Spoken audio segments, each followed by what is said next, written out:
The timer on the kitchen counter chimed just as Kathleen Gourier pulled a pan of roasted chicken from the oven. The familiar smell of garlic, rosemary, and fresh cornbread filled the lake house.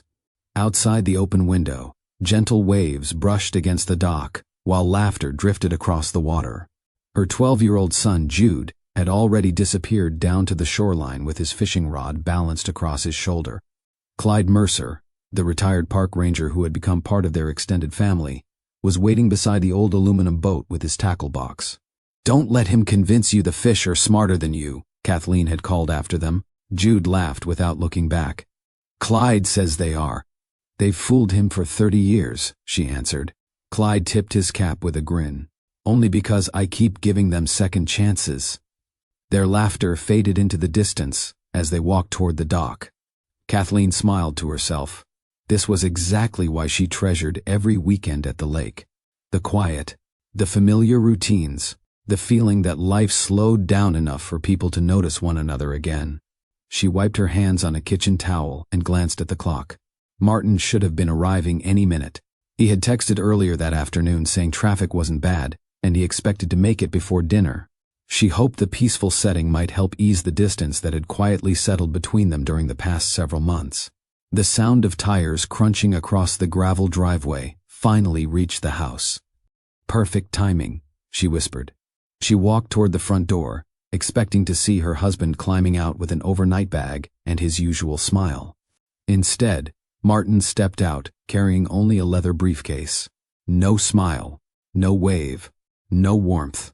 A black luxury SUV stopped several yards behind him. 2 women remained inside.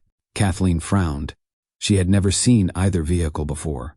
Martin shut his door without looking toward the SUV and walked directly into the house. "We need to talk," he said. His voice carried no emotion. Kathleen searched his face. "Is everything all right?" "No." He walked past her, into the kitchen. Without saying another word, he slipped his wedding ring from his finger. He looked at it for only a moment before placing it gently on the kitchen island. The soft click against the granite seemed louder than it should have. Martin raised his eyes. "You're not my wife anymore." Silence settled over the room. Kathleen stared at him, waiting for him to smile, to admit it was some terrible joke. He never did. "I've already spoken with attorneys," he continued. "The marriage is over. I've made my decision." She rested one hand on the back of a dining chair. "What happened?" "I changed." "No." Her voice remained calm. "Something happened." He looked away. "I met people who showed me I deserve a different life." Her eyes shifted toward the driveway. The SUV was still waiting. The 2 women had not stepped out. She looked back at Martin. "Do they know you're still married?" His jaw tightened. "My personal life isn't your concern anymore." "Who are they?" "My future." The answer landed harder than he intended. Still, Kathleen refused to argue. Martin reached into his briefcase and slid a folder across the counter. "These are the divorce papers. Movers will be here tomorrow morning." She didn't touch them. "You'll need to pack tonight." "My things?" she asked quietly. "Yes." She studied him for several seconds before asking one final question. "You expect me to leave this lake house?" He looked genuinely confused. "Of course." "Why?" "Because it's my house." For the first time since he arrived, surprise crossed Kathleen's face. Not anger, not fear, simple disbelief. Martin actually believed those words. She drew a slow breath. "Are you absolutely certain this house belongs to you?" 100%. She nodded once. "Thank you." Nothing more. No shouting, no tears, no pleading. She simply turned and walked upstairs. Martin watched her disappear, convinced she had finally accepted reality. He never noticed the small fireproof lockbox she opened inside the bedroom closet. Inside rested the original property deed, purchase records, corporate ownership documents, everything needed to answer the claim he had just made. Kathleen picked up her phone. Her first call was to her son. "Hi, Mom. You still fishing with Clyde?" "I caught 2 already." She smiled. "Stay with him a little longer. I'll explain everything when you get home. Her second call went to her attorney. I'll be there first thing tomorrow morning, he assured her. Bring every document, she replied. I already know which ones. Outside, Martin climbed back into the SUV, wearing the satisfied expression of a man convinced he had just taken control of his future. By the following afternoon, he expected Kathleen to be gone. He had no idea he was about to discover the biggest mistake of his life. Welcome to Will and Rye's Stories. To every single person listening right now, thank you for being here. This channel is growing because of people like you who truly love emotional, unforgettable storytelling. Please support the channel by subscribing. Kathleen Gourier did not grow up expecting life to hand her anything. She learned early that security came from preparation, not luck. Her grandfather taught her that lesson long before she understood why it mattered. He worked as an electrician for nearly 40 years. His hands carried the marks of hard labor, but he never complained. Every paycheck had a purpose. Every dollar had a place. When other people bought newer cars, he bought rental properties. When friends talked about retirement, he talked about ownership. One evening, while Kathleen was finishing college, he spread several property files across his kitchen table. He pointed to the stack. These buildings don't work for themselves. Somebody has to protect them. Kathleen looked through the folders with curiosity. I don't know anything about this. You will. He smiled. Most people spend their lives earning money. Learn how to make money protect you instead. Those words stayed with her. While many of her classmates spent weekends shopping or traveling, Kathleen spent hers learning about real estate contracts, renovation costs, insurance policies, and property taxes. She carried a yellow notebook everywhere.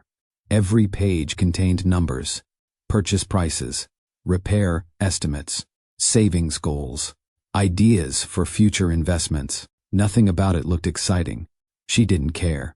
She wasn't chasing excitement. She was building stability. After graduating, she accepted a position at an architectural firm in Detroit.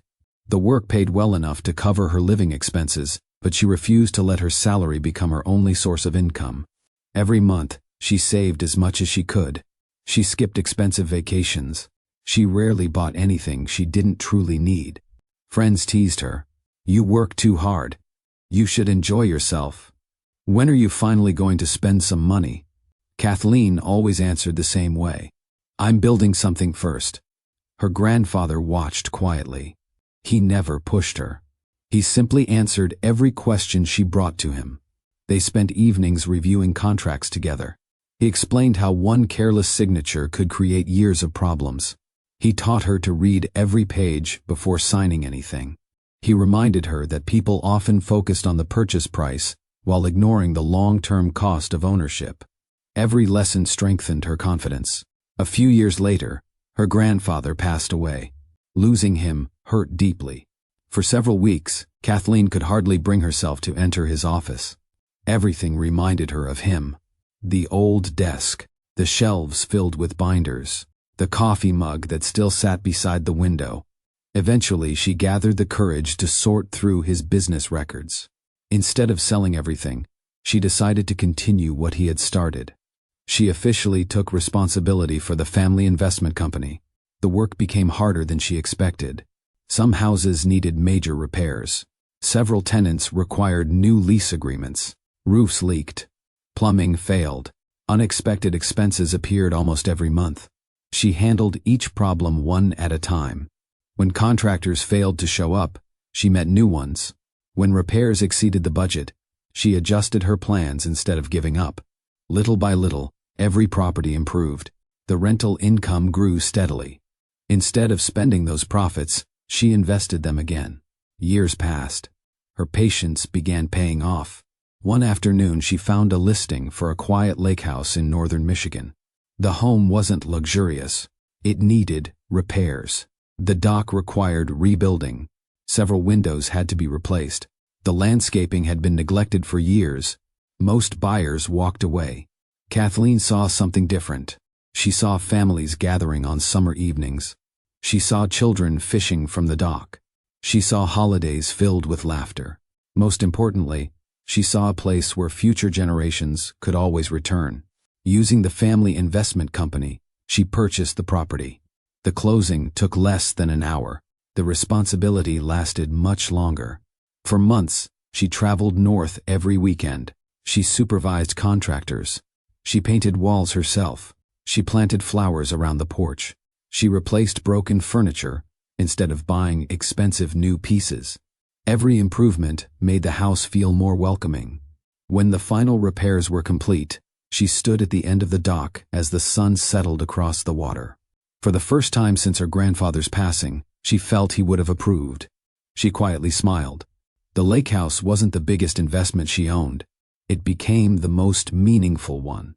Years later, many people would admire that peaceful home. Very few would know it existed long before Martin Hart ever entered her life. Kathleen met Martin Hart during a charity fundraiser in Detroit that supported affordable housing projects. She attended because her architectural firm had sponsored one of the community programs. Martin attended because his company had purchased a corporate table. The room was full of conversation, but neither expected to remember the evening for the rest of their lives. Martin noticed Kathleen first. While everyone around her competed for attention, she listened carefully before speaking. She smiled often, but she never tried to become the center of the room. Martin introduced himself during dinner. "I've spent the last 10 minutes trying to think of something impressive to say." Kathleen laughed. "Did you find anything?" "Not yet." "Good. Honest conversations usually start that way." He laughed with her. That simple exchange became the beginning of everything. Their first dates were easy. Coffee shops, weekend farmers markets, long walks beside the Detroit River. Neither cared about expensive restaurants. They enjoyed talking about ordinary life. Martin spoke about his work in corporate sales. Kathleen spoke about architecture and property renovations. One evening, Martin asked a question. "What do you want most?" She answered without hesitation. "A peaceful life." He smiled. "That's all?" "I want meaningful work, financial security, and a home where the people I love always feel welcome." Martin nodded. "I want the same thing." At that moment, he truly believed it. 2 years later, they married in a small ceremony surrounded by family and close friends. The wedding wasn't extravagant. It didn't need to be. Everyone there genuinely wanted to celebrate their future together. Their marriage began with teamwork. Martin focused on growing his career. Kathleen continued designing buildings while expanding the family investment company. Neither competed with the other. When Martin worked late, Kathleen waited for dinner. When Kathleen spent weekends checking renovation projects, Martin often came along with a toolbox. They believed every sacrifice would create a better future. Years later, Jude was born. The little boy changed the rhythm of their lives overnight. Sleep became scarce. The house became noisier. The days became busier. Neither complained. Watching their son grow brought more happiness than either had imagined. When Jude reached school age, the lake house became their favorite place.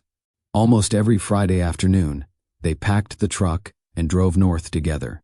Jude looked forward to those weekends more than birthdays. As soon as they arrived, he raced toward the dock. Clyde Mercer was usually waiting with fishing rods already prepared. "You ready to catch the biggest fish in Michigan?" Clyde asked every weekend. Jude grinned. "This time, I really will." Clyde chuckled. "We'll let the fish decide." Hours passed with the two of them sitting beside the water. Sometimes they talked. Sometimes they simply watched the lake. Kathleen loved seeing her son learn patience instead of growing up in front of screens. The lake gave him lessons no classroom could teach. Just up the shoreline, Loretta Quill fed ducks every morning. She insisted every duck had a different personality. Jude laughed every time she introduced them by name. One duck followed her almost everywhere.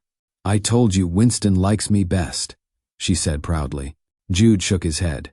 "I think he just wants your bread." Loretta smiled. "That still counts." Nearby, Orson Pike spent most days repairing boats and building docks. His workshop always smelled of fresh wood. Whenever Jude wandered over, Orson found something useful for him to do. One afternoon, he handed the boy a measuring tape. "Measure twice." Jude nodded. "Then cut once." Orson smiled. "You've been paying attention." Those weekends became family traditions. Birthdays, holiday cookouts, bonfires beside the lake, fishing competitions, neighborhood dinners. Everyone looked after one another. Nobody felt like strangers. Visitors often admired the lake house. "This place is beautiful," they would say. Martin usually smiled. "Thank you." Kathleen never corrected anyone. She never felt the need to announce that the property belonged to her investment company. In her mind, marriage wasn't about keeping score. If people believed Martin owned the lake house, she simply let the conversation move on. She believed protecting each other's pride strengthened a relationship. Martin slowly became comfortable with those assumptions. Co-workers complimented him. Friends admired the property. Neighbors praised his success.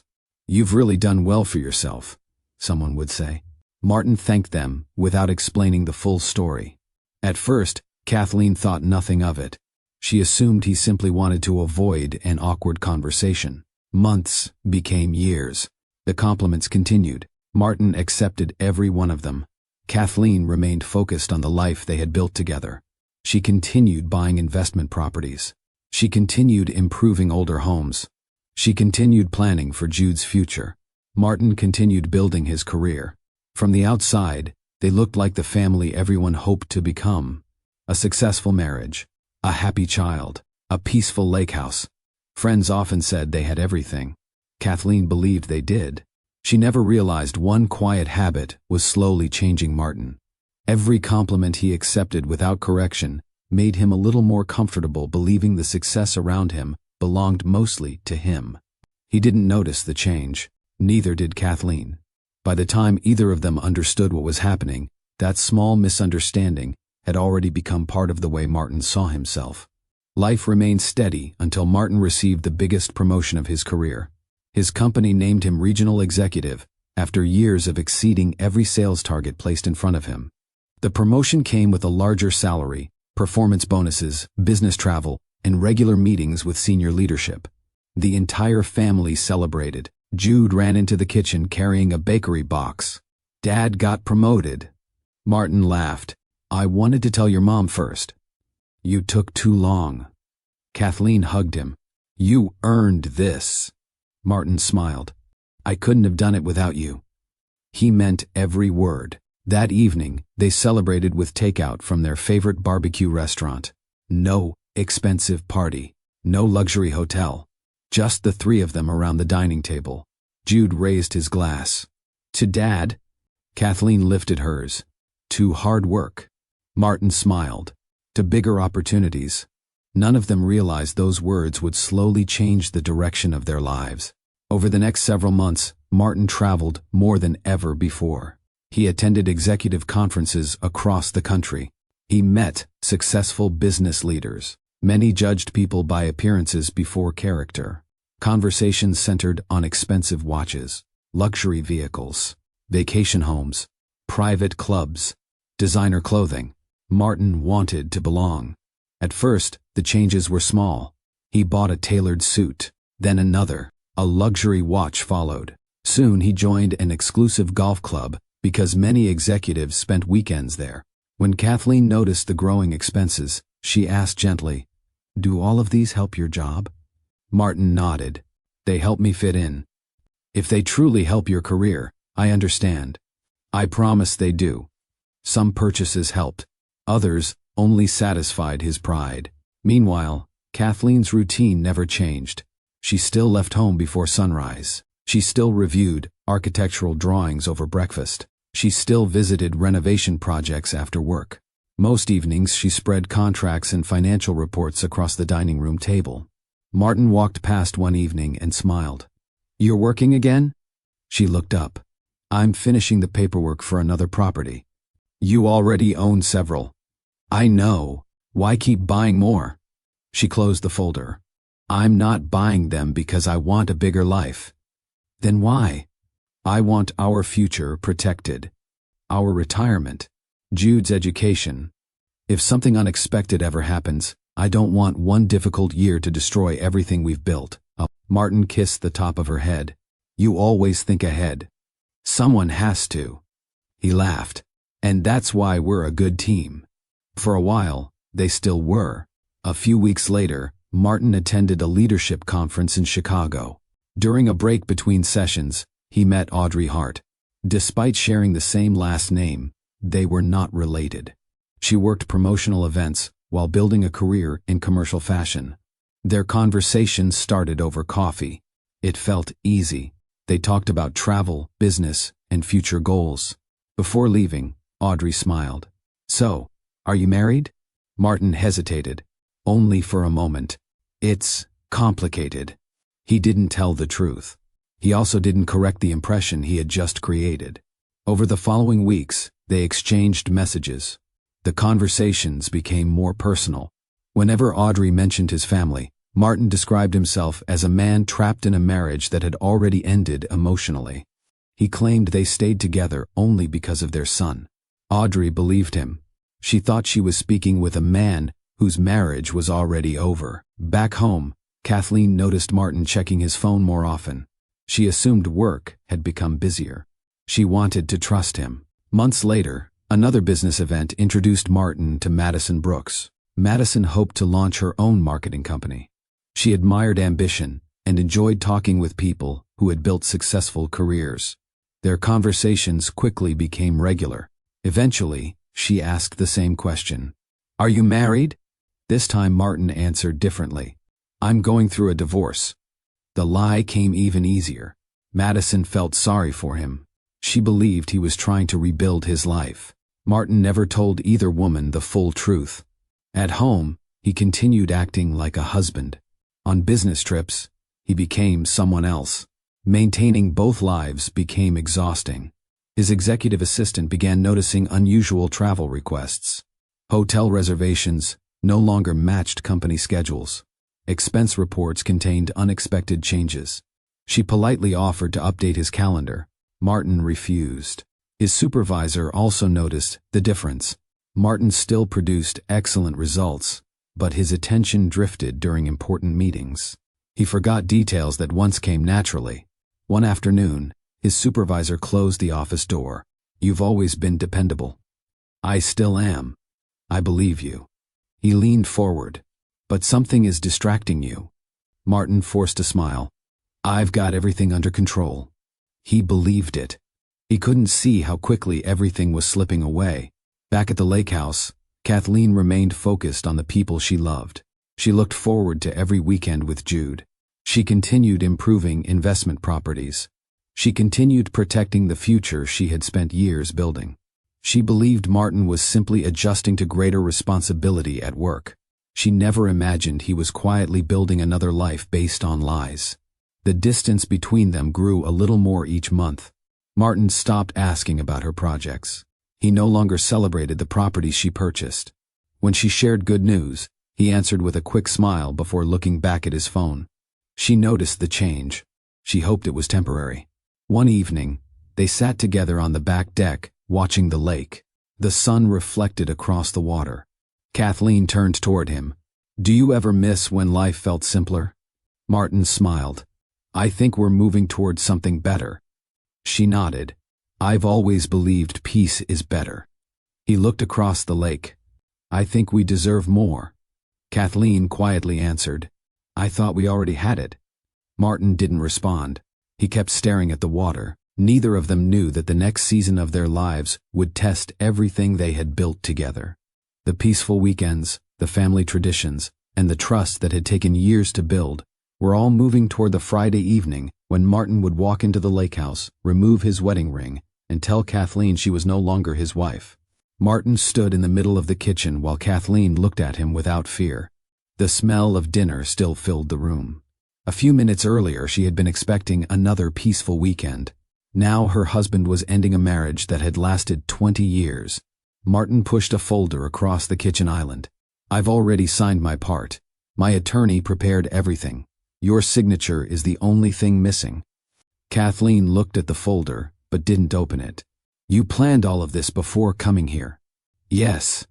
"For how long?" "Long enough to know this is the right decision." She nodded once.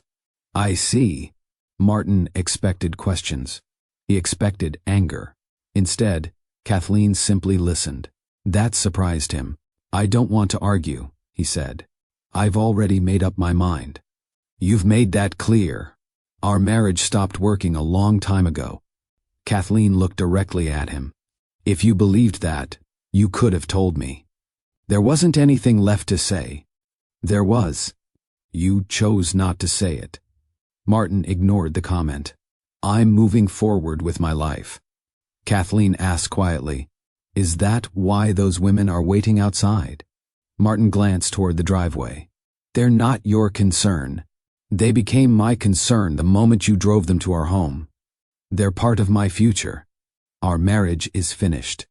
Kathleen kept her eyes on him. "Do they know you've been living here as my husband until today?" Martin's expression hardened. "They know everything they need to know." "Do they know you're asking your wife to leave tonight?" "They know I'm ending an unhappy marriage." Kathleen noticed he answered a different question. She didn't correct him. Martin tapped the folder. "You should read it." "I will. I've already arranged movers for tomorrow morning." "You planned that too?" "Yes. They'll arrive early. You'll have enough time to pack." Kathleen finally asked the question that mattered. "Where exactly do you expect me to go?"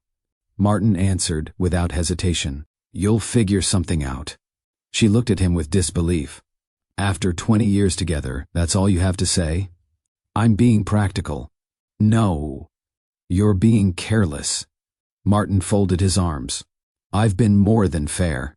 Kathleen almost smiled. "You'll leave with your personal belongings." She looked around the kitchen. "The furniture stays?" "Yes." "The boat?" "Mine." "The dock?" "Mine." "The house?" "Mine." Each answer came faster than the one before. Kathleen studied his face carefully. He wasn't pretending. He truly believed every word he had spoken. She asked another question. "When did you decide all of this belonged to you?" Martin frowned. "It always did." Kathleen slowly shook her head. "No, Martin. It didn't." He laughed lightly. "You never paid attention to the paperwork." That sentence almost made her laugh. For years, she had handled every property document, every insurance renewal, every tax payment, and every renovation contract. Martin had simply signed wherever she indicated. He remembered signing papers. He never remembered reading them. Martin walked toward the living room window and looked outside. The black SUV remained parked near the driveway. He wanted the women waiting inside to see that everything had gone smoothly. He turned back toward Kathleen. "I don't want this to become embarrassing." "For who?" "For everyone. It doesn't have to. Pack tonight. The movers will handle the rest." Kathleen crossed her arms. "You've planned every detail except one." Martin smiled confidently. "I don't think I missed anything." She looked into his eyes. "Are you absolutely certain this lake house belongs to you?" He answered immediately. 100%. She nodded. "I appreciate your honesty." Martin looked confused. "That's it? That's it? You aren't going to fight me?" "No." "You aren't angry?" "I didn't say that." "Then why are you so calm?" "Because arguing won't change facts." He dismissed the comment. "The facts are already settled." "They are," Kathleen agreed. "They certainly are." Martin reached for his briefcase. "I'll come back tomorrow after the movers finish." "You won't need to." He barely noticed what she had said. "I'm staying at a hotel tonight." "I assumed that." "When I return tomorrow, I expect everything to be finished." Kathleen didn't answer. Martin walked toward the front door. Before stepping outside, he stopped. "I know this isn't easy." She looked at him. "No, it isn't." He opened the door and walked out. Kathleen watched him cross the driveway. The two women inside the SUV smiled as he approached. Martin climbed into the passenger seat. The vehicle pulled away from the lake house. He leaned back with complete confidence. In his mind, the difficult conversation was over. By tomorrow afternoon, he believed Kathleen would be gone. The lake house would belong entirely to him, and his new life would finally begin. He never questioned the single answer he had confidently given. Yes, he was 100% certain the lake house belonged to him. It was the biggest mistake he had ever made. Kathleen stood alone in the kitchen until the sound of the SUV disappeared down the road. She looked at the untouched dinner on the stove. She turned off the burners, covered the food, and cleaned the kitchen. She handled each task the same way she always did, one thing at a time. She wasn't pretending everything was normal. She simply refused to let panic make her careless. When the kitchen was clean, she walked upstairs to the master bedroom. Inside the walk-in closet sat a small fireproof lockbox hidden behind several storage containers. She entered the combination. Everything she needed was exactly where she had left it years earlier. She removed the original deed to the lake house. Next came the closing documents, the purchase agreement, the title records, the company documents showing the property belonged to the family investment company she had inherited from her grandfather. She placed each file neatly on the bed. There was no need to search. She had organized every document the day she bought the property. She continued opening another filing cabinet. Inside were property tax receipts covering every year since the purchase, insurance policies, renovation invoices, bank records, maintenance agreements. Every document followed the same timeline. Every payment came from the investment company. Martin's name never appeared as the owner. Kathleen looked through each page carefully. Nothing had changed. Nothing had been overlooked. She reached for her phone and called Attorney Blaine. He answered before the second ring. "Good evening, Kathleen. I'm sorry for calling so late. You never apologize. What's happened?" "Martin asked me to leave the lake house." Blaine became quiet for only a moment. "Did he actually say that?" "He believes the property belongs to him." "I see. He also scheduled movers for tomorrow morning." Blaine gave a short laugh. "He scheduled movers?" "Yes." "Without checking ownership?" "It appears so." "Don't sign anything." "I wasn't planning to." "Don't remove anything from the house." "I won't." "I'll be there early tomorrow." "I've already gathered every property record." "Good. Bring only what proves ownership." "I understand. The rest won't matter." Kathleen thanked him and ended the call. She placed every document inside a leather case. Nothing else needed preparing. A few minutes later, her phone rang. "Jude." "Hi, Mom. Did you have fun?" "I caught 3 fish." "I heard 2. Clyde says the third one barely counts." She smiled. "I'll let you argue with him. When are you and Dad coming down to the dock?" Kathleen looked toward the window. The dock sat quietly beside the water. "Your dad had to leave." "Oh, he'll be back tomorrow?" "We'll talk about that later." Jude noticed the change in her voice. "Mom, is everything okay?" Kathleen answered immediately. "Yes." "Are you sure?" "I promise." She refused to pull him into a problem he couldn't solve. "I want you to enjoy the rest of your evening. We're about to head home. I'll see you soon. I love you." "I love you too." She ended the call before emotion reached her voice.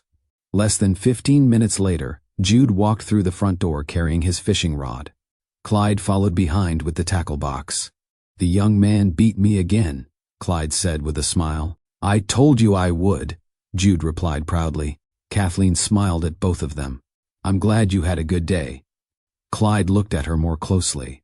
He had known Kathleen for many years. He immediately noticed Martin's truck was gone. "Everything all right?" "We'll talk tomorrow." He understood. "If you need anything tonight, call me." "I will." He tipped his cap and headed home. Jude carried the fish toward the kitchen. "Can Dad cook them tomorrow?" Kathleen gently rested a hand on his shoulder. "Not tomorrow." He looked confused. "Did something happen?" "Your father and I have some important decisions to make." "Are you two fighting?" "No. We're handling something between adults." She kept her answer simple. Jude didn't need details. He needed stability. She helped him clean the fish, prepared a simple dinner, and listened as he talked about spending the afternoon with Clyde. She smiled whenever he smiled. She laughed when he laughed. For that one meal, she refused to let him carry the weight of a problem he hadn't created. After Jude went upstairs for the night, Kathleen returned to the dining table. The leather case remained exactly where she had left it. She opened one folder again. This time, she wasn't checking ownership. She was remembering. Every signature Martin had placed on company papers over the years had been routine. He always asked the same question, "Where do I sign?" She always answered, "Right here." He trusted her to read every page. Eventually, he stopped paying attention altogether. He assumed every document worked in his favor because she handled the details. Tonight, that habit explained everything. Martin wasn't trying to steal the lake house. He honestly believed it already belonged to him, not because he had verified the facts, because he had never taken the time to read what he signed. Kathleen closed the final folder. Everything was ready. Tomorrow wasn't going to be a fight. It was simply going to be the day the truth replaced Martin's assumptions. Martin leaned back in the passenger seat as the SUV pulled away from the lake house. For the first time in months, he felt relieved. In his mind, the hardest conversation was over. Tomorrow, the movers would clear the house. By the weekend, he believed the lake house would finally become his alone. One of the women driving the SUV looked at him and smiled. "How did it go?" Martin smiled back. "Better than I expected." "Was there any argument?" "No." "No crying?" "No." She accepted it. That wasn't true. Kathleen hadn't accepted anything. She simply hadn't argued. Martin mistook her calmness for surrender. He leaned his head against the seat. "I told her the movers are coming tomorrow." "And?" "She knows she'll have to leave." The woman smiled. "That must feel good." "It does." He looked out the window as the trees passed by. "I've been carrying this marriage for too long." Again, he convinced himself the lie was true. A short time later, the SUV stopped outside a hotel overlooking the highway. Martin stepped out, carrying only his briefcase. "I'll see you both tomorrow," he said. "We'll be there. I want everything finished before lunch." "It will be." Martin walked inside feeling confident. He checked into his room and placed his briefcase on the desk. His phone immediately rang. "Audrey," he answered with a smile. "Hi. Did you talk to her?" "Yes." "How did she take it?" "Better than I expected." "So it's finally over?" "It is." Audrey sounded excited. "I'm happy for you." "So am I." "I know this couldn't have been easy." "It wasn't. But now, I can finally move on." Audrey believed every word. She thought Martin had finally ended an unhappy marriage. She had no reason to think otherwise. "I hope tomorrow goes smoothly," she said. "It will. The movers are already scheduled." "Good. When everything is done, we should celebrate." Martin smiled. "I'd like that." After ending the call, he poured himself a cup of coffee from the hotel machine. He looked through the window and imagined returning to the lake house the next afternoon. He pictured Kathleen gone. He pictured himself standing on the dock without anyone questioning him. The image made him smile. A few minutes later, his phone rang again. This time, it was Madison. "Are you all right?" she asked. "I've never been better." "So everything is finished?" "Almost." "What happens tomorrow?" "The movers clear the house." "And after that?" "I finally start living the life I've wanted." Madison laughed. "I guess congratulations are in order." "They are. I've waited a long time for this." She believed him. Martin had told her his divorce had been dragging on for months. She assumed today's conversation was only the final step. "I hope tomorrow goes exactly the way you planned," she said. "It will." "I'm sure of it." After ending the second call, Martin sat on the edge of the bed. He opened his laptop. One by one, he searched for furniture ideas. Outdoor renovations, boat upgrades. He even looked at designs for expanding the back deck. He wasn't thinking about whether the house belonged to him. He believed that question had already been answered. His thoughts moved directly to changing the property. Meanwhile, across the lake, Kathleen finished placing every document inside the leather case. She locked the fireproof box again and returned it to its place. She checked on Jude before going downstairs. He was asleep after a long afternoon of fishing with Clyde. She quietly closed his bedroom door. Tomorrow would change his family forever. She wanted him to enjoy one more peaceful night before adult problems entered his life. Back at the hotel, Martin called the moving company to confirm the appointment. "We'll arrive at 8 o'clock, the manager said. "Perfect. The truck is fully prepared." "Good. I don't expect any delays." "There won't be." Martin thanked him and ended the call. He crossed another task off his list. Everything appeared to be falling into place. He looked at the wedding ring, resting on the nightstand. Without giving it another thought, he placed it inside a drawer and closed it. To him, that chapter of his life was finished. He switched off the bedside lamp and went to sleep believing tomorrow would be the first day of his new future. Across town, Kathleen also went to bed. She wasn't worried about the movers. She wasn't worried about Martin. She wasn't worried about the divorce papers. She trusted the truth. By 8 o'clock the following morning, two very different expectations would meet at the front gate of the lake house. Only one of them was about to become reality. Saturday morning arrived with clear skies over the lake. Kathleen woke before sunrise. She dressed, made breakfast for Jude, and packed the leather case containing the property records. Nothing about her routine changed. She wanted Jude to begin the day feeling safe. A few minutes later, Jude came downstairs. "Morning, Mom." "Good morning." "Is Dad coming today?" "Yes." Jude smiled. "Maybe we can cook the fish." Kathleen looked at him kindly. "We'll see how the morning goes." She placed pancakes on his plate. "Eat while they're warm." Jude talked about fishing with Clyde again. Kathleen listened carefully. She wanted him focused on being a child, not on the problems waiting outside. At exactly 8 o'clock, the quiet morning changed. The sound of a large diesel engine rolled down the road. Jude looked through the front window. A moving truck? Kathleen walked beside him. Behind the truck was Martin's vehicle. Behind Martin came the black SUV carrying Audrey and Madison. "They're here," Kathleen said.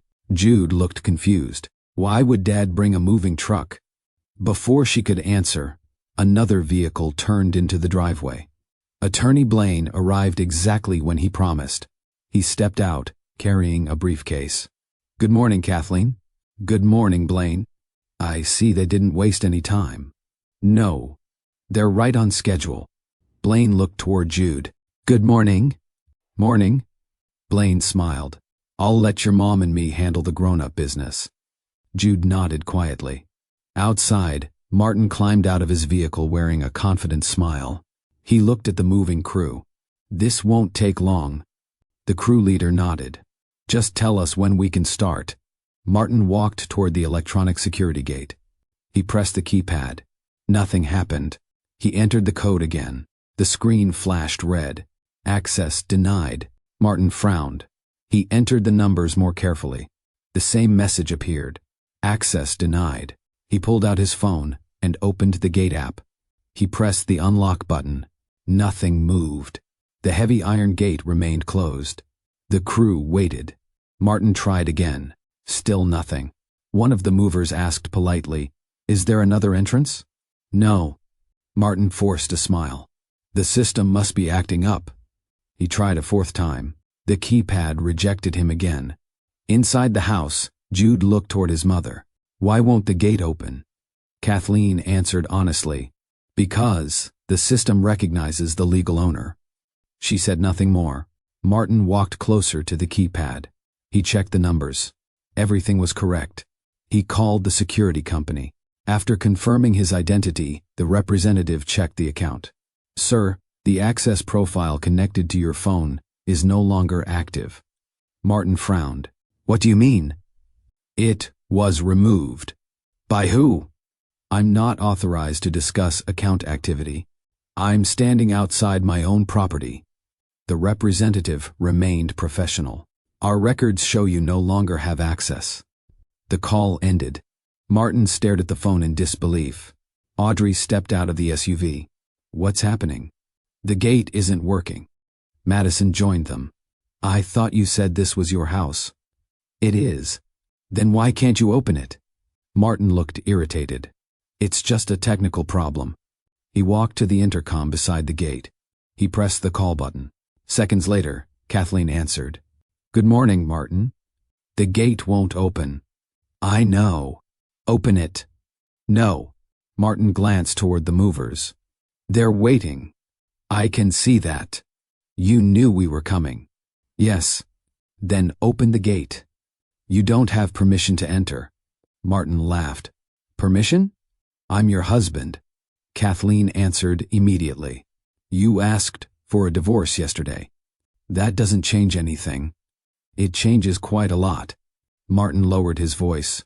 "Don't make a scene." "I'm not." "You are." "No, Martin. I'm standing inside my property." "You're standing outside it." His face tightened. "Kathleen, stop playing games." "I'm not playing any games. I've got movers waiting." "I know." "They're here because you're leaving." "No. They're here because you told them something that isn't true." Martin looked around. Several nearby residents had stepped outside after hearing the truck. Loretta stood near her mailbox. Orson walked from his workshop, wiping his hands with a towel. Clyde approached from the direction of the lake after seeing the commotion. No one interrupted. They simply watched. Martin noticed them. His confidence slipped for the first time. He turned back toward the intercom. "Open the gate now." "No." "Why?" "Because this morning, we're going to settle everything with facts." Martin's jaw tightened. "I don't need facts. I already know this house belongs to me." Blaine stepped forward carrying his briefcase. "You may want to rethink that statement." Martin looked at him. "Blaine? Good morning. What are you doing here?" "I'm representing my client." Martin looked from Blaine to Kathleen. For the first time since arriving, uncertainty appeared on his face. The gate remained closed. The movers waited. Audrey and Madison exchanged confused looks. The neighbors stayed where they were. Martin had expected to spend the morning moving Kathleen out of the lake house. Instead, he found himself locked outside, unable to enter the property he believed belonged to him. He still didn't understand that the morning had only just begun. Martin looked at Blaine with growing frustration. "What are you talking about?" Blaine remained calm. "I'm talking about ownership." Martin pointed toward the lake house. "I've lived here for years." "No one is arguing that." "I've paid bills here." "No one is arguing that either." "Then tell her to open the gate." Blaine shook his head. "I can't do that." "Why not?" "Because I don't represent you." Martin turned toward the intercom. "Kathleen, stop this." Her voice came through clearly. "I told you yesterday that arguing wouldn't change the facts." Martin raised his hands. "Then explain why my gate code doesn't work." Kathleen answered without hesitation. "It was never your gate." Martin laughed. "That's ridiculous." "No, it's accurate." Blaine stepped closer to the gate. "Martin, yesterday you told Kathleen this lake house belonged to you." "It does." How did you reach that conclusion?" "I've lived here for 20 years. Living somewhere doesn't make you the legal owner." Martin folded his arms. "I signed every document." Blaine nodded. "You signed documents, but you never read them." Martin's confidence slipped again. "What are you talking about?" Blaine opened his briefcase. He removed the first folder. "This is the original purchase agreement." He held it where Martin could see it. "The property was purchased years before you married Kathleen." Martin frowned. "That's impossible." "No, it happened exactly that way." Blaine opened another folder. "This is the recorded deed." He pointed to the owner's name. "The legal owner has always been Kathleen's family investment company." Martin stared at the page.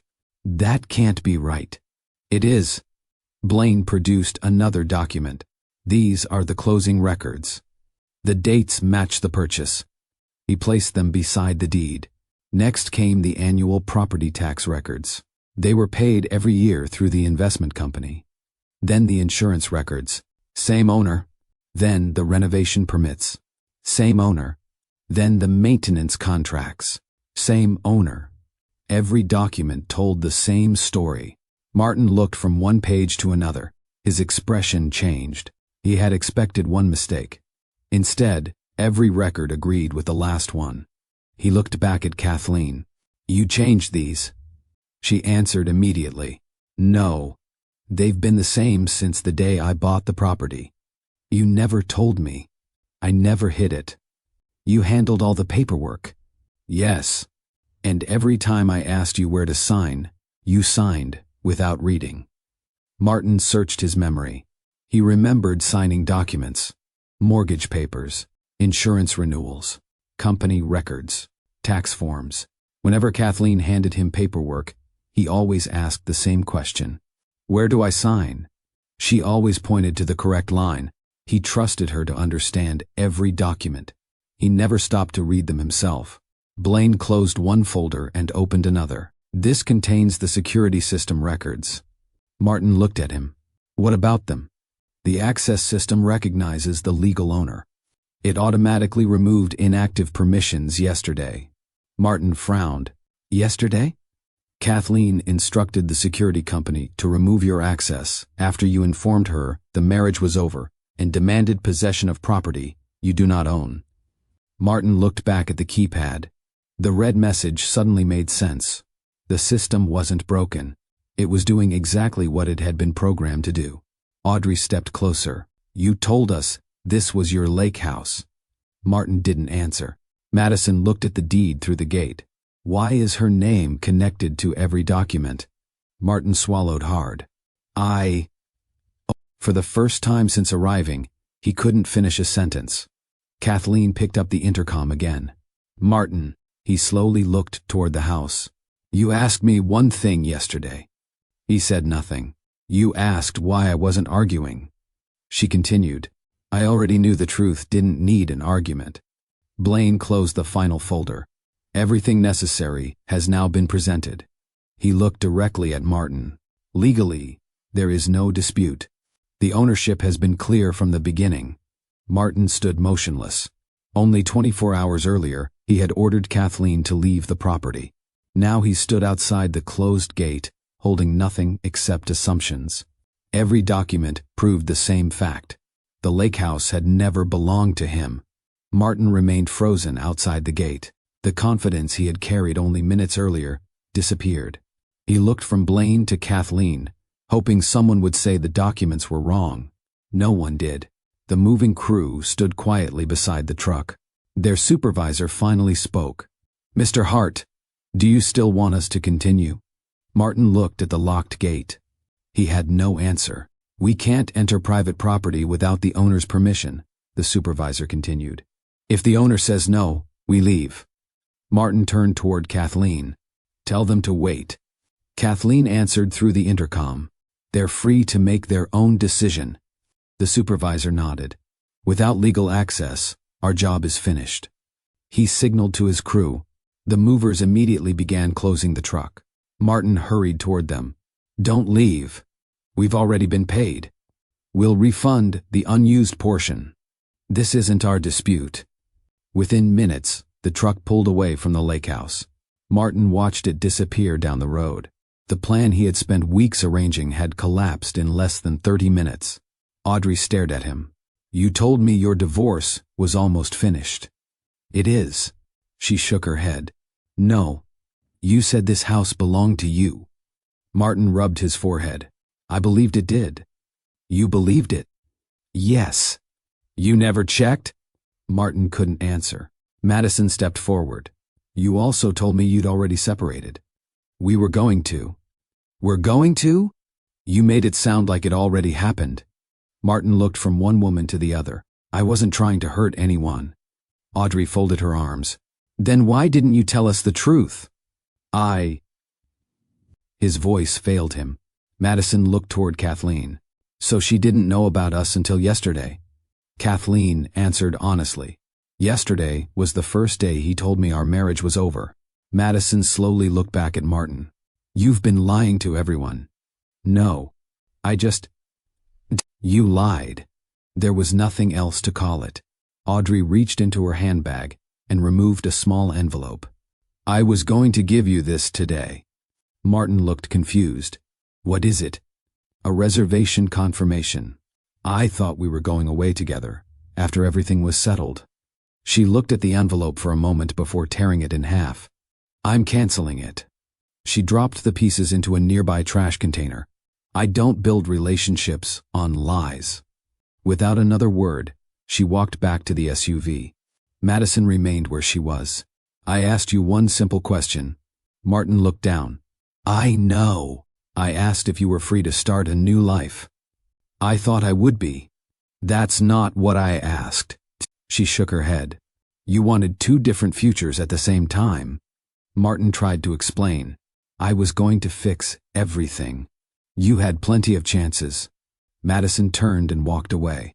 She got into the SUV without looking back. Seconds later, the vehicle pulled away. Martin stood alone beside the closed gate. Across the road, Loretta quietly shook her head. I never thought I'd see this. Orson sighed. One bad decision usually brings another. Clyde looked toward Jude, who had quietly stepped onto the front porch. The boy had heard enough to understand one thing. His father wasn't moving anyone out of the house. Jude looked at Clyde. What happened? Clyde answered in a voice every child could understand. Your mom told the truth. And your dad believed something that wasn't true. Jude frowned.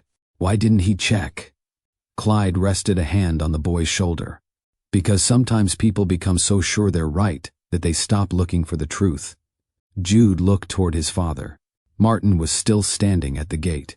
For the first time in his life, Jude saw a man who didn't have an answer. Clyde continued. Never sign papers without reading them. Never claim something you haven't earned. And never let pride convince you that facts don't matter. Jude nodded slowly. I'll remember. Clyde smiled. I know you will. Inside the property, Kathleen looked toward Blaine. Thank you for coming. You handled everything exactly the right way, Blaine replied. There was no need for shouting. The documents spoke for themselves. Kathleen nodded. That's what I hoped. Outside the gate, Martin finally understood that losing the lake house wasn't his biggest problem. He had lost the trust of his wife. He had lost the respect of two women who believed his promises.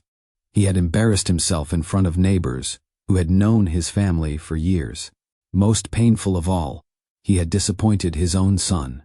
As Martin slowly walked back toward his vehicle, Jude watched quietly from the porch. That morning gave him a lesson he would never forget. A person's greatest possession is not a house, a title, or money. It is their integrity. Once that is lost, everything else begins to lose its value. Martin drove away from the lake house without knowing where to go.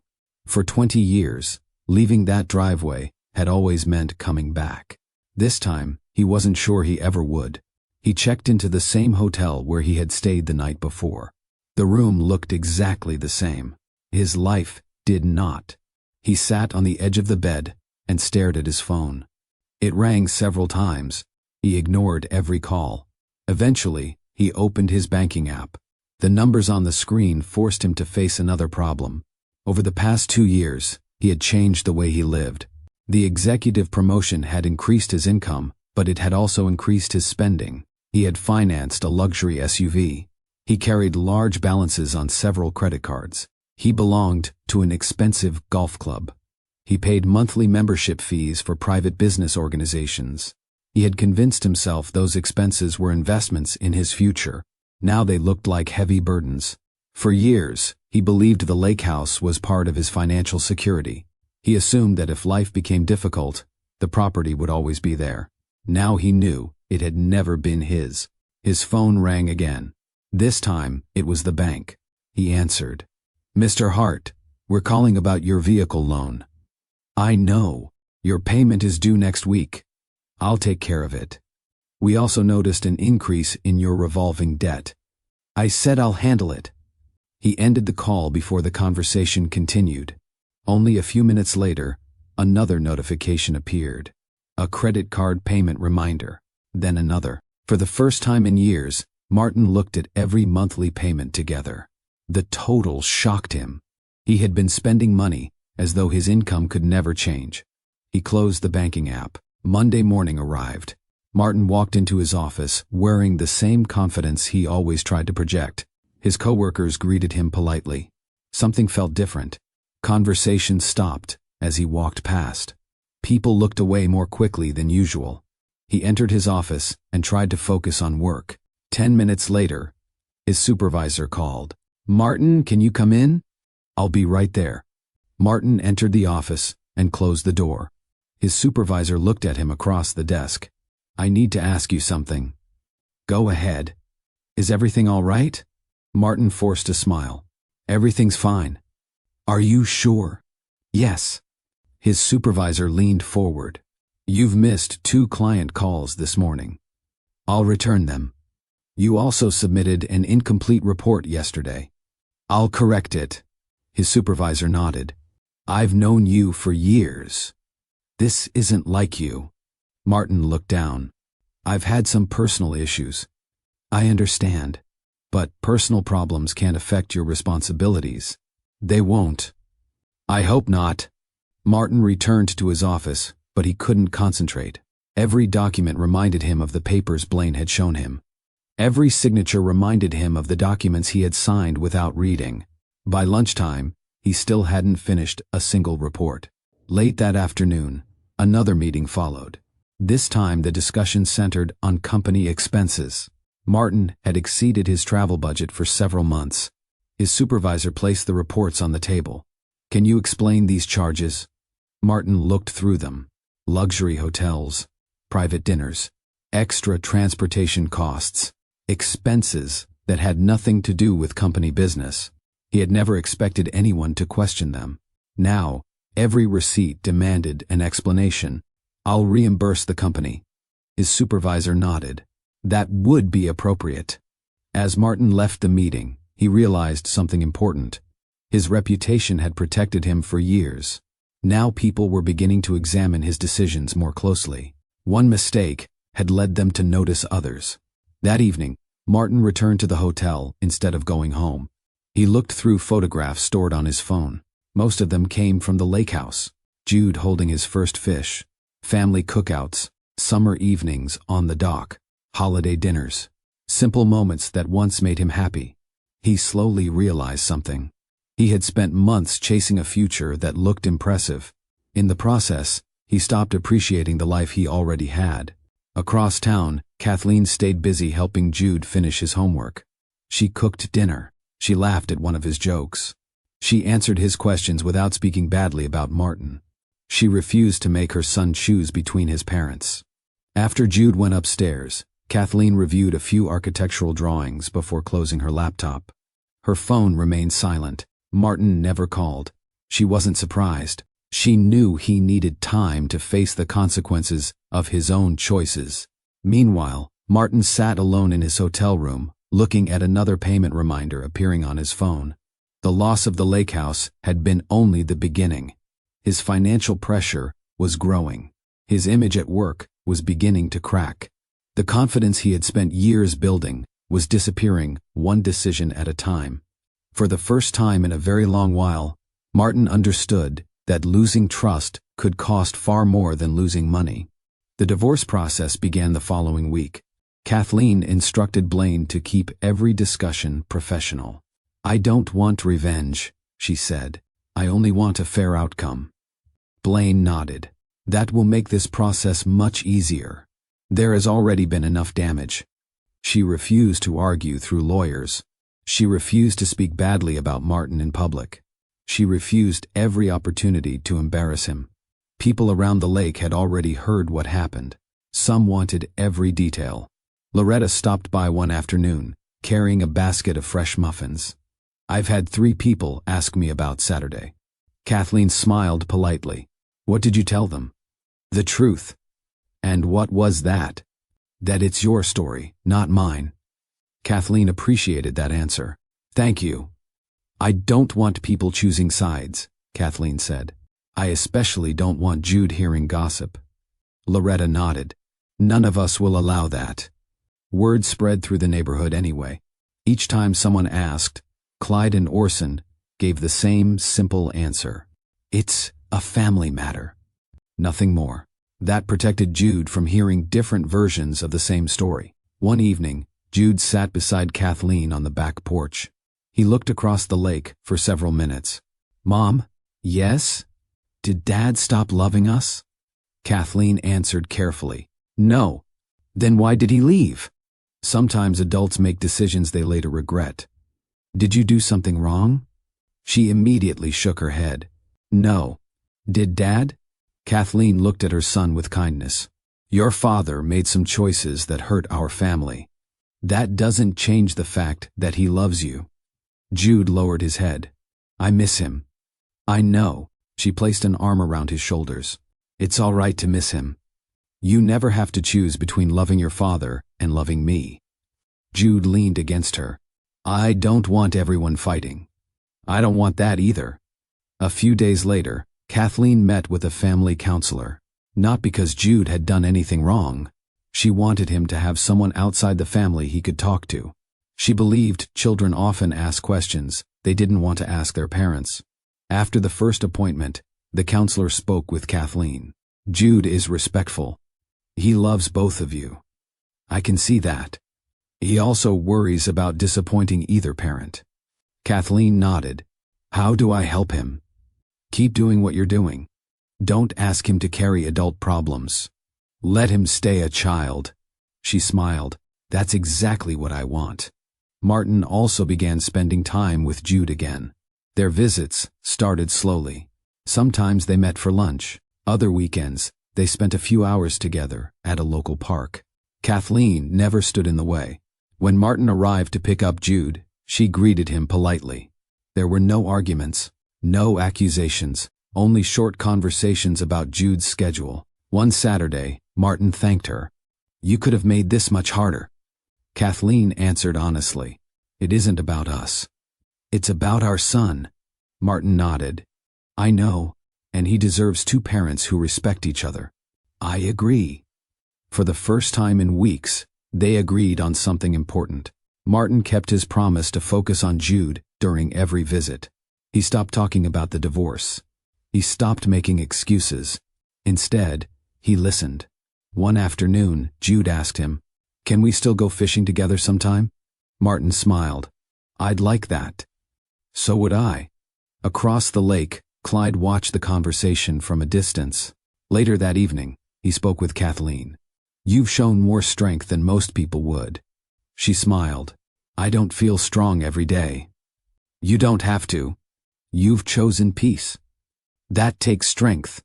Kathleen looked toward the dock where Jude had spent so many happy weekends. I don't want my son growing up believing revenge solves pain. Clyde nodded. One day, he'll understand what you gave him. Kathleen believed that too. She couldn't erase what had happened. She couldn't change Martin's choices.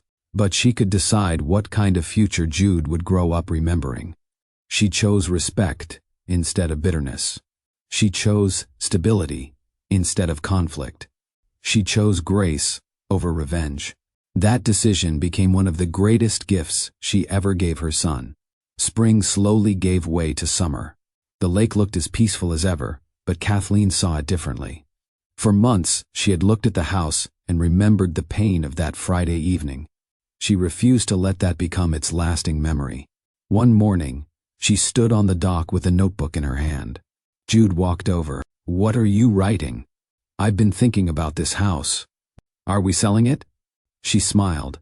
No. This place has given our family too many good memories. Then what's the notebook for? I'm giving the house a new purpose. Jude looked curious. What kind of purpose? I want people to leave here wiser than when they arrived. A few days later, Kathleen shared her idea with Clyde, Loretta, Orson, and Blaine. They gathered around the dining table that had seen both happy celebrations and painful conversations. Kathleen opened her notebook. I've been thinking about everything that happened. Everyone listened. I realized something. The biggest mistake wasn't the argument. It was believing something without understanding it. Blaine nodded. I agree. So I want to teach people how to protect themselves. Loretta smiled. How? I want this lake house to become a place where ordinary families can learn about money, home ownership, and contracts. Clyde leaned forward. The things your grandfather taught you. Exactly. I've met too many people who sign papers they never read. Blaine smiled. I've represented many of them. Kathleen continued. I want young couples to understand how property ownership works. I want parents to learn how to prepare for retirement. I want families to know the value of saving before spending. Orson looked around the room. This house already changed one family. Now it can help many others. Everyone agreed. The following month, they began preparing the property. The guest rooms became simple classrooms. The dining room became a meeting space. Books about budgeting, property ownership, estate planning, and financial responsibility filled the shelves. Nothing felt formal. Nothing felt intimidating. Kathleen wanted visitors to feel welcome from the moment they arrived. The first group included young couples, single parents, and retirees hoping to better understand their finances. Kathleen stood before them with a folder in her hands. I didn't invite you here because I know everything. I invited you because I learned some important lessons. She held up a contract. Always read what you sign. She placed it on the table. Never assume ownership without proof. She held up a monthly budget. Live below your income whenever possible. She pointed toward the lake. And remember that financial security brings peace far longer than expensive appearances. People listened carefully. They asked questions. Kathleen answered each one using real experiences instead of complicated language. Blaine volunteered during several sessions. He explained legal documents in plain English. He showed families how to understand deeds, contracts, and ownership records before signing anything. Many participants admitted they had signed papers in the past without reading them. Blaine smiled. You're not the first, but you can make sure you're among the last. Outside, Clyde taught children basic fishing while their parents attended classes. He laughed with Jude as they helped younger children bait their hooks. Loretta organized community lunches where everyone shared meals together. Orson repaired old benches and built additional picnic tables so more families could enjoy the property. The lake house slowly became known for something completely different. People no longer talked about the divorce. They talked about the families who left with greater confidence and better financial knowledge. One afternoon, Jude watched another family leave after completing the weekend program. They all look happy, he said. Kathleen smiled. They're leaving with something valuable. What? Knowledge. The kind nobody can take away. Jude nodded. I think Grandpa would have liked this. Kathleen looked across the water. So do I. She realized the lake house had become everything her grandfather believed a family asset should be. It wasn't simply a building. It became a place where people learned to protect their future, avoid costly mistakes, and build lasting security for the people they loved. The house that had almost become a symbol of betrayal had become a place of hope. For Kathleen, that was the greatest victory of all. Nearly a year passed. The lake looked the same. The mornings were peaceful. The evenings were filled with families walking along the shore. Life kept moving. The biggest difference was inside the people who lived there. Kathleen no longer woke up thinking about the day Martin ended their marriage. She woke up thinking about the families arriving for the weekend programs. She enjoyed watching people leave with more confidence than when they arrived. The lake house had become a place of hope. That gave her peace. Jude had changed too. The sadness that once followed him everywhere slowly disappeared. His smile returned. His laughter filled the house again.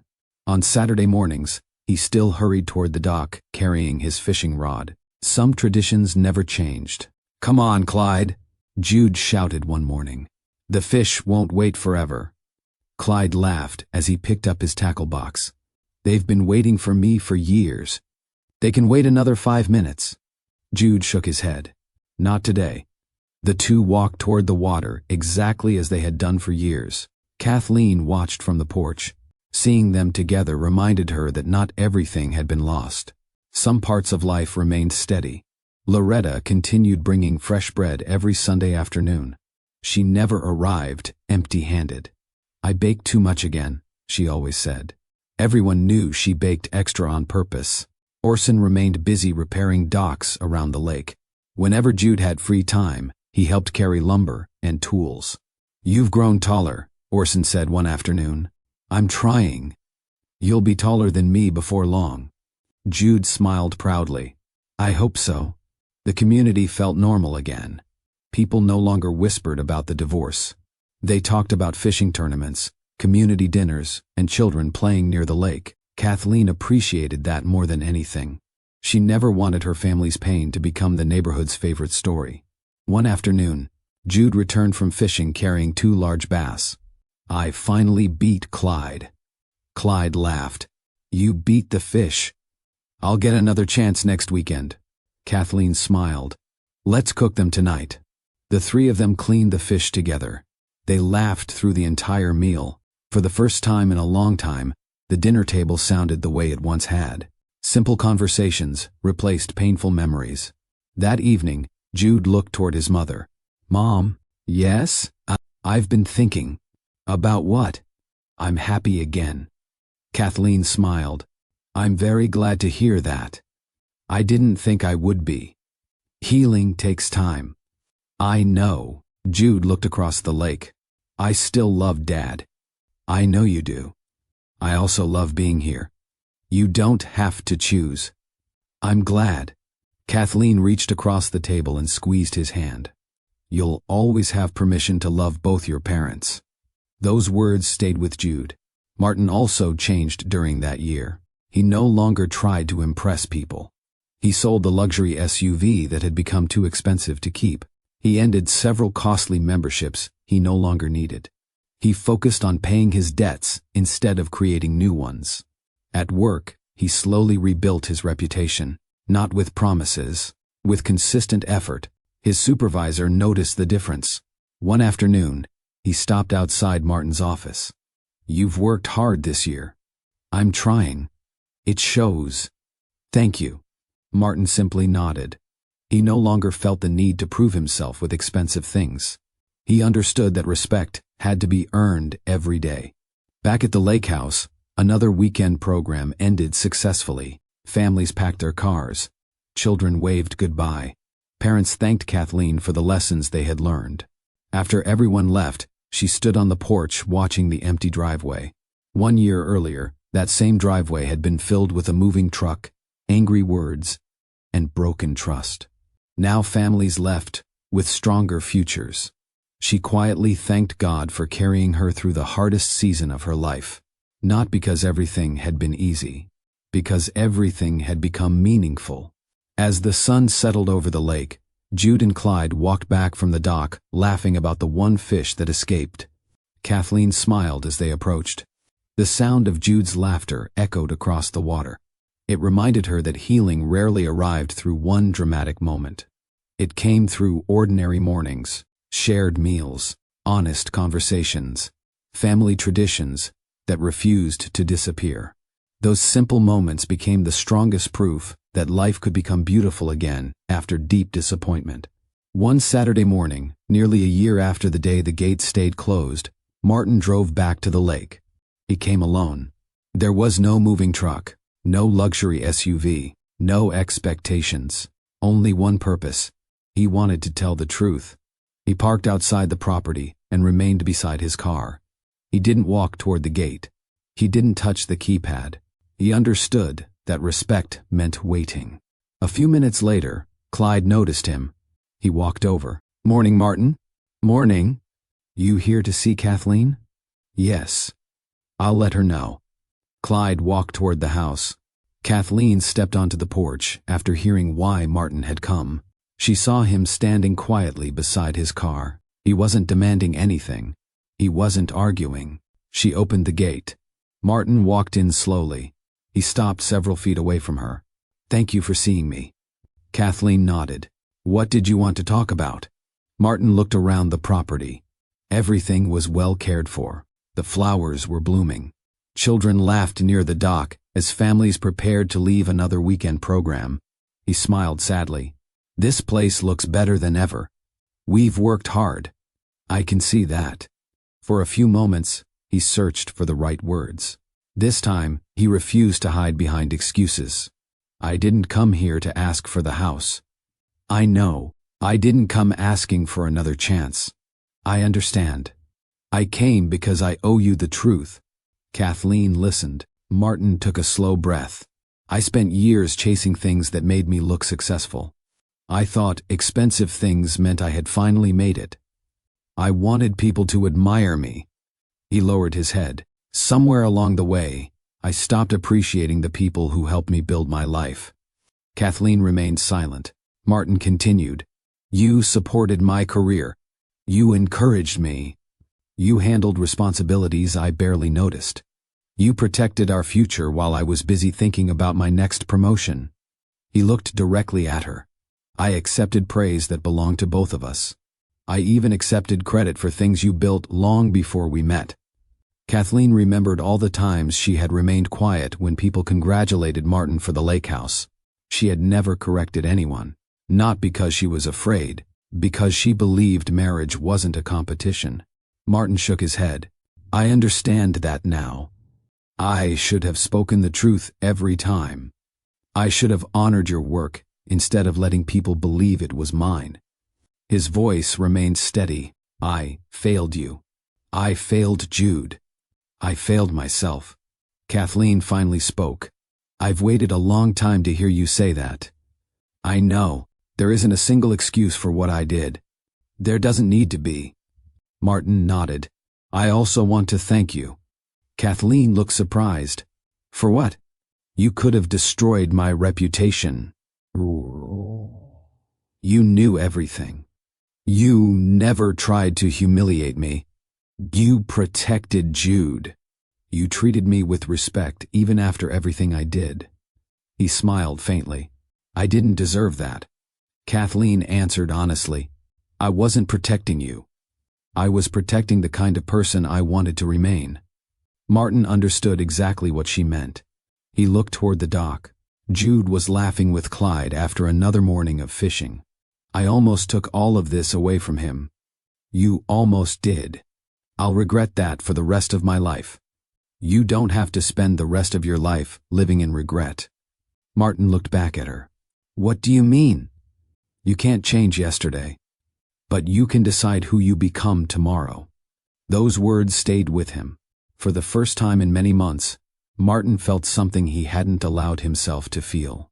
Hope, not hope that his marriage would return. That chapter had ended. Hope that he could still become the father Jude deserved. Hope that he could spend the rest of his life making better decisions than the ones that had brought him there. He extended his hand. I know I don't deserve forgiveness. I'm not asking for it. I only wanted to tell you that I'm sorry. Kathleen looked at his hand for a moment. Then she shook it. Thank you for finally telling the truth. Martin nodded. There was nothing else to say. This wasn't the beginning of a new marriage. It was the beginning of honesty. As Martin walked back toward the gate, he looked once more at the lake house. A year earlier, he believed owning that property would make him successful. Now he understood something much greater. Character was worth far more than anything money could buy.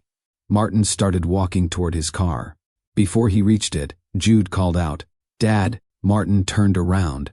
Jude walked over with his fishing rod resting across his shoulder. I heard you were here. I wanted to see you. Martin smiled. I wanted to see you too.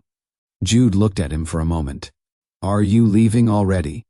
I think it's time. Jude nodded. Can we still go fishing next weekend? Martin's face softened.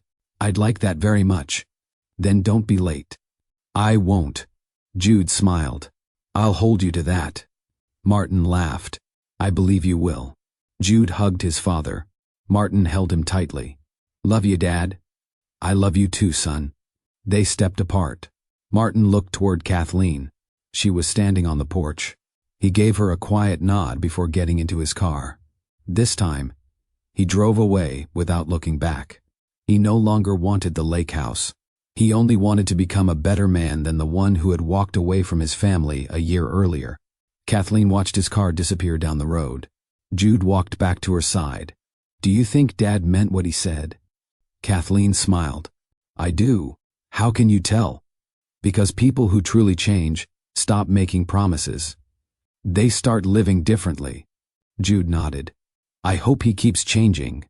So do I. The two of them walked toward the dock. Clyde, Loretta, and Orson were already waiting there. The evening sun reflected across the calm water. Everyone sat together, without talking about the past. Nobody needed to. The future mattered more. After a few minutes, Jude looked at his mother. "Can I ask you something?" "Of course." "After everything Dad did, how did you forgive him?" Kathleen looked across the lake before answering. "I didn't forgive him because he deserved it. I forgave him because I didn't want anger controlling my life." Jude listened carefully. Holding on to hurt would have kept me trapped. Letting it go allowed me to move forward. "So forgiveness was for you?" She smiled. "Exactly. It freed me. It didn't erase what happened. It simply stopped the past from deciding my future." Jude thought about those words. "I think I understand. You will understand even more as you grow older." Clyde smiled. "That's one lesson worth remembering." Orson nodded. "So is reading every paper before you sign it." Everyone laughed, even Kathleen. The laughter carried across the water. It sounded like the family had finally found peace again. Kathleen looked at the lake house behind them. Nearly a year earlier, she believed she had almost lost everything. Now she understood something much greater. The house had never been the greatest treasure. The greatest treasure was the character that allowed her to protect her family without becoming bitter. It was the wisdom her grandfather had passed to her. It was the love she showed Jude when life became difficult. It was choosing honesty when lies seemed easier. It was choosing dignity when revenge seemed tempting. A house could be bought. A career could be rebuilt. Money could be earned again. But honesty, responsibility, humility, those were the things that gave every home its true foundation. That was the real meaning of ownership, not the name written on a deed, but the choices people made every day to protect the lives placed in their care. As the sun slowly disappeared beyond the lake, Kathleen smiled at the life she had rebuilt. It wasn't the future she once imagined. It became something even stronger. A future built on truth. A future built on peace. A future built on love that asked for nothing in return. Thank you for spending your time with us today on Will and Rise Stories. If this story touched your heart, please subscribe to the channel, leave a comment sharing the lesson that stayed with you the most, and share this story with someone who may need its message today. Until next time, remember this: real wealth is never measured by the house you own. It is measured by the honesty, humility, and love you leave behind.